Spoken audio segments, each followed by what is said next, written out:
Talks are still ongoing for Florian Wirtz as things seem to be heading in a positive direction after a few snags. Kelleher looks like he's going to be on his way to another Premier League club, and odds have been slashed for a striker to Liverpool. Big name. People, it's Monday. It's the morning meet-up show. Sit back, relax. Let's get into it.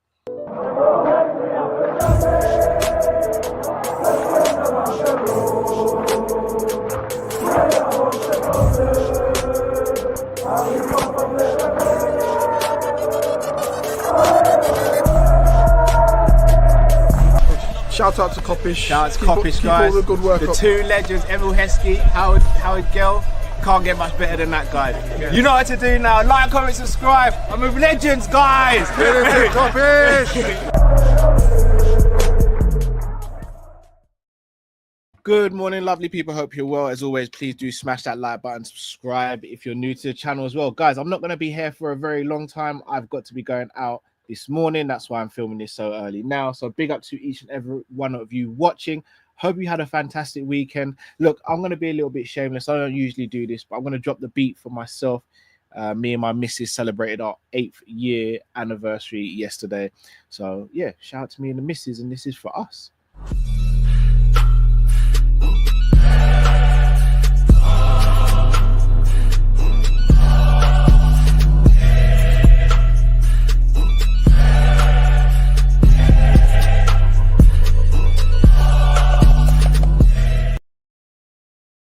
Big up to the missus for putting up with me for 8 years, and hopefully put up with each other for a lot longer as well. Right, people. I'm going to start with the newest story that I've seen this morning, and that is Bet365 have slashed odds for Liverpool to sign a striker. Last week it was 16-1. Today it's 2-1. Now, I'm not a betting man, but those odds are very, very, very small or big, depending on however you look at it. And the striker in question is one Victor Gyokeres. Now, over the weekend, it broke that Ekitike looks like he'll be going to Chelsea along with Liam Delap, which is a crazy turn of events. However, that still leaves Liverpool needing a striker. And one striker that has been loosely mentioned this season and this summer with Liverpool, and that is the Swedish international. No, it's not Alexander Isak. It is Victor Gyokeres. This man splits opinion more than pretty much any other striker I've seen online. If you were to just break down his numbers and his goals, etc., you'd think this guy's an absolute monster, an absolute machine, and for around £60 million is, in my opinion, one of the best values on the market for a footballer. So why all the hoo-ha? Why all the trepidation?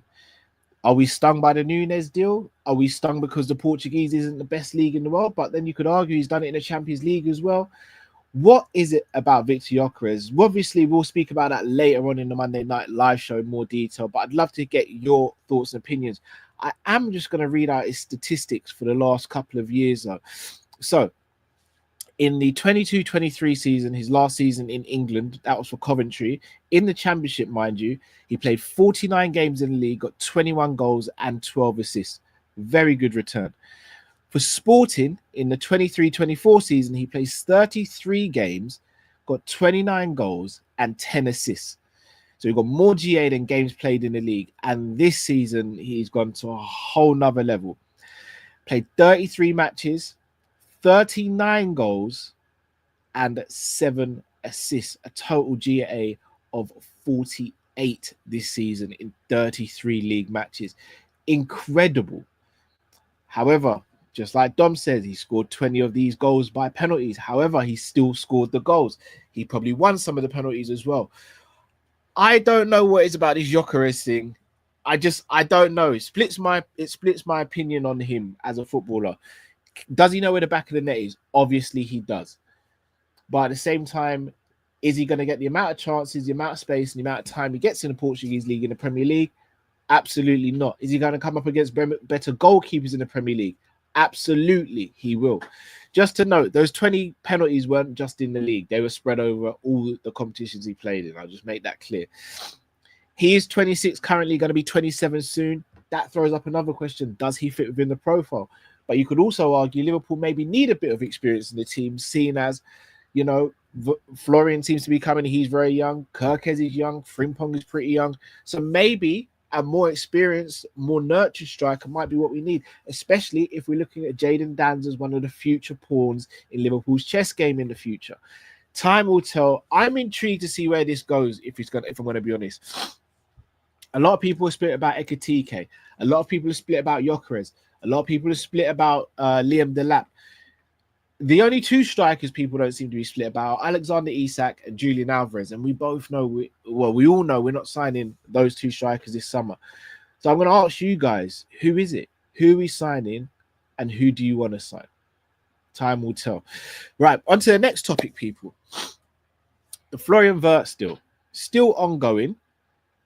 Some people were a little bit concerned over the weekend, as was I. However, these are the quotes from Fabrizio Romano this morning. He said they've discussed about it, and this is whether Leverkusen are trying to get a player in the deal. They've discussed about it, but I'm told add-ons is still the main focus of the negotiations. Yes, it's closer. So once again, it seems as though things are improving. Things are getting better down that aspect. Look, this is a massive deal. A lot of money is going to be exchanged once this deal goes through. This is not just something that happens overnight. This is not Football Manager. It's not FIFA. However, obviously, given past experiences, Caicedo, Kvaratskhelia, Zubimendi, Tchouaméni, you know, the list goes on. You know what the CC, as you guys call it. I understand why we're fearful of this. And look, I myself am fearful until the deal goes through. But when the deal does go through, in my opinion, it will be fantastic and it'll be a game changer of a player for us. But I do think we'll have to sit tight and be patient for a little bit. I think there'll be a breakthrough this week. I think things will be accelerated this week. And then I think things will happen over the next couple of weeks in terms of him officially becoming a Liverpool player. But I ask you guys, look, he's come out saying he only wants to play for Liverpool. Do you think this deal definitely goes through? I do. I think this deal goes through. If it doesn't, though, where do you think that leaves us? Because I don't think it's the end of the world if it doesn't go through. I'll be very, very upset. I don't think it's the end of the world. And maybe we are starting to maybe look at other options potentially in the background just to be on the safe side. However, given all the news that's come out, given all the reports that have come out, it seems as though he only wants to play for Liverpool. So there doesn't seem to be that fear that we're going to lose out to another team. We could lose out to the price tag total. Also, another story that came over the weekend was that Leverkusen were looking at either Harvey Elliott or Kwanzaa for the deal. Harvey Elliott makes sense, but at the same time, if you could just sell Harvey Elliott for potentially more money than what we'd get valuation-wise from Leverkusen, then maybe that might be the better thing to do as well. And you can recoup the money for the purchase of Florian Wirtz by selling other players in the team. So let me know your thoughts, guys. Are you worried about this? Do you think it will happen? Do you not think it will happen? Let me know your thoughts. On to a player who's been linked with Liverpool this morning, a player that not much has happened with and not much rumbling over the past couple of months, and that is Tyler Diblin. Every one of you knows how much I rate the kid. He plays in the 10, where he plays as a right inside winger for Southampton, obviously relegated with the Saints this season. However, a very good player in my opinion, a player that if Liverpool were to pursue could be a very good Harvey Elliott replacement. Is someone that could cover for the 10, also cover the right wing when Salah's gone to AFCON or he needs to be rested. That being said, the valuation by Southampton a couple of months ago was extremely, extremely high. And I don't think we'll go that high for Tyler Diblin. I don't even know if we'll go in for him. Again, fills the quota for homegrown, not having to be registered yet, but will be registered in a couple of years if we sign him, and he will be homegrown. I know they wanted 100 million for him.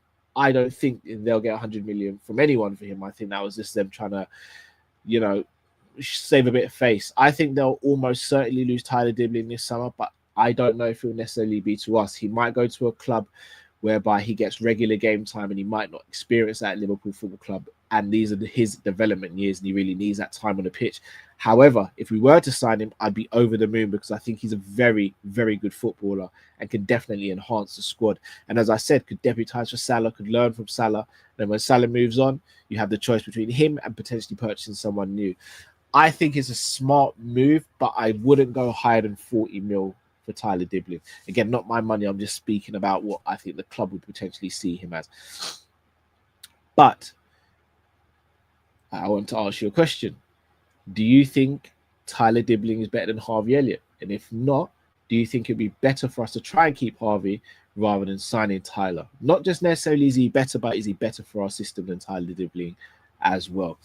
Big up to Jamie Phillips in the chat. Go subscribe to his channel. Also, big up to Blatant Red TV in the chat as well. Go subscribe to his channel as well. Right, on to the last topic before I have to head off, guys. I've got some anniversary plans with the missus. That's why I'm rushing through today, making sure we get this out early. Kelleher looks like he's going to be wrapping up a move to Brentford very, very soon. The deal is rumored to be around £80 million. That's 18, not 80. I, for one, think we should be getting more money for Kelleher than that. Again, I'm no expert on transfers or how these negotiations work, but I feel like 18 million is almost too much of a steal for Brentford. That being said, I want to dedicate a little bit of time to Kareem Kelleher. This guy, man, broke through the season where we won the league, 1920, and I remember his first game in the League Cup was against Arsenal. I think it was a 5-5 draw before it went to penalties, and he didn't have the best of games, but he was brilliant in the penalty shootout. And you think to yourself, wonder if this kid's got a future. Then you see him the following season in the Champions League against teams like Ajax and other teams as well, and in the league when Alisson was injured. And you're thinking, we've got a goalkeeper on our hands here. I wonder how long we'll be able to hold on to him. Fast forward 4 years, and we've managed to keep him. And he's been nothing less than brilliant. As far as backup goalkeepers go, he's the best backup goalkeeper I've seen at Liverpool Football Club in my lifetime. There's an argument to say he's the best backup goalkeeper in the league. There's an argument to say he's probably top 10 goalkeepers in the Premier League, full stop. I, for one, am extremely grateful for the service Kelleher has given to Liverpool Football Club. No thrills, no spills, very few mistakes. Don't hear about him in the media. We all know that he wanted to be a number one. He made that clear, but was extremely professional every time he crossed that line for Liverpool Football Club. He's been absolutely exceptional. And look, had it not been for Alisson Becker, he'd probably be our number one. Unfortunately for him, he's behind the world's best goalkeeper. Unfortunately for us, we have the world's best goalkeeper. I wish him nothing but the best of luck at Brentford, apart from when he's playing us, obviously. And I think he will go on to have a fantastic career. The reason he's going to Brentford, it seems, is going to be replacing Flecken, who's also had a very good season. But Kelleher, man, we owe Kelleher a lot. We really do. And I wish him nothing but the best in his future. Thank you, Kelleher, for all the service you've given to Liverpool Football Club, and go and smash it at Brentford. You deserve to be a number one goalkeeper. And I think you'll knock it out of the park, man. So big up to Kelleher. But look, people, we will be back later for the Monday night live show, so make sure you tune in there. Smash that like button, subscribe button. Let me know in the comment section, do you want us to sign Gyokeres? Yes or no? Big up to each and every one of you who's watching and listening. Thank you all so much. Until we see you later. Stay safe, stay blessed.